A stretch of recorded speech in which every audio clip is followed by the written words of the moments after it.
Dhritarashtra quits home. After gaining knowledge from Maitreya Rishi, Vidura returned home from his pilgrimage. When they saw that the great saint Vidura was returning after a long pilgrimage, the citizens hurried out of their homes to greet him. King Yudhishthir, his brothers Dhritarashtra, Gandhari, and many others also came out in great anticipation to meet their long-lost relative. Maharaj Yudhishthir then brought his uncle to the palace and arranged for his accommodation. After Vidura had eaten and taken sufficient rest, he was seated comfortably. King Yudhishthir then began to question him about his travels. King Yudhishthir said, "My dear uncle, do you remember how you always saved us when we were in the middle of different calamities? While traveling over the world, how did you maintain your livelihood? Which pilgrimage sites did you visit on your journey?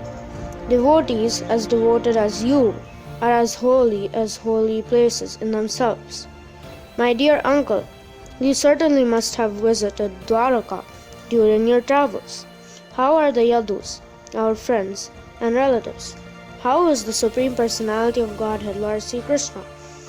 After being questioned by Maharaj Yudhishthir in this way, the great saint Mahatma Vidura described everything he had experienced on his pilgrimage, apart from the annihilation of the Yadu dynasty, for he knew that this would cause great distress and lamentation to the Pandavas. Thus, Mahatma Vidura, being treated just like a godly person by his kinsmen, remained there for a certain period of time, just to rectify the mentality of his eldest brother, and in this way bring happiness to all the others. As long as Vidura was on the earth planet as a Shudra, Aryama took charge of the post of Yamaraj. Yamaraj had been cursed by Manduka Muni, and so he had to be born as a Shudra on this earth planet.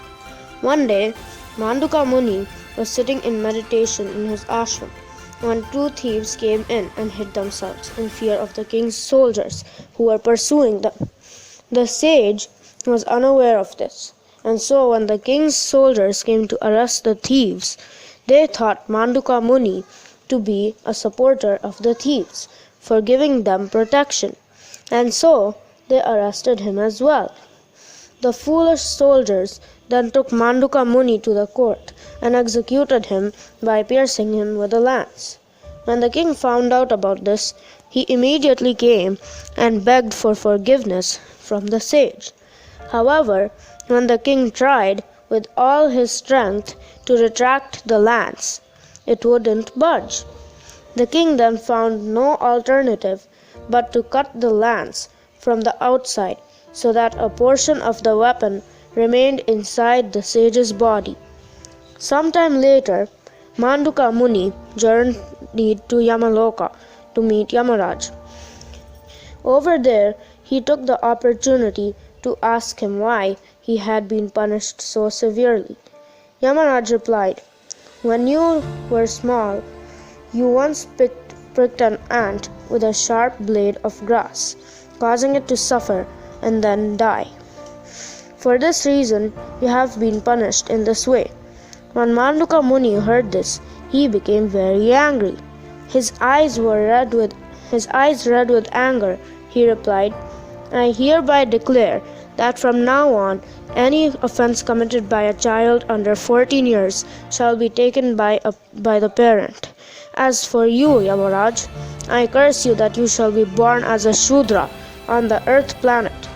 After that, Yamaraj was born as Vidura from a Shudra woman. Desiring the welfare of his brother, Dhritarashtra, Vidura approached his eldest brother and advised him thus, "My dear king, please leave this place by any way possible. Do not delay in the least. Just see how fear has overtaken you. My dear brother, the Supreme Personality of Godhead has come to us all in the form of Kala. Your sons, brothers, father, grandfather, and other relatives have left already. You yourself have become weak and invalid, and you are living at the mercy of another in their home. You are blind from birth itself, and recently you are also having difficulty in hearing. Your memory is shortened, your teeth have become loose, and you are coughing up mucus. Alas, how strong are the hopes of one to continue living. You are living in the house of the Pandavas like a dog, and are being given remnants of food by Bhima. There is no need of living a life so degraded. You have insulted their married wife, and usurped their kingdom and wealth in the past. Despite your desire to live and not to die, your material body will certainly deteriorate. He who quits his material body in an unknown place is called undisturbed. Please therefore leave for the north immediately, without giving a hint to your family members, for soon the time will approach which will diminish the good qualities of men.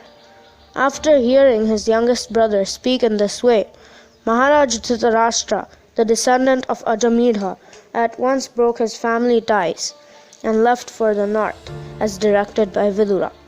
His gentle and faithful wife, Gandhari, seeing her husband leaving for the forest, faithfully followed him. The next day morning, Maharaj Yudhishthir, after performing his morning duties, went to seek the blessings of his uncle and aunt, Dhritarashtra and Gandhari, but he failed to find them in their quarters. Full of anxiety, the emperor questioned Sanjaya, who was beside himself with grief upon not finding his master. The king said, "O Sanjaya, where are my uncle and aunt?" They were both very distressed and mortified upon the death of their 100 sons. Did they therefore drown themselves in the Ganga? Sanjaya, who had no idea of where his master and mistress had gone, consoled himself first, and then endeavored to console Maharaj Yudhishthir.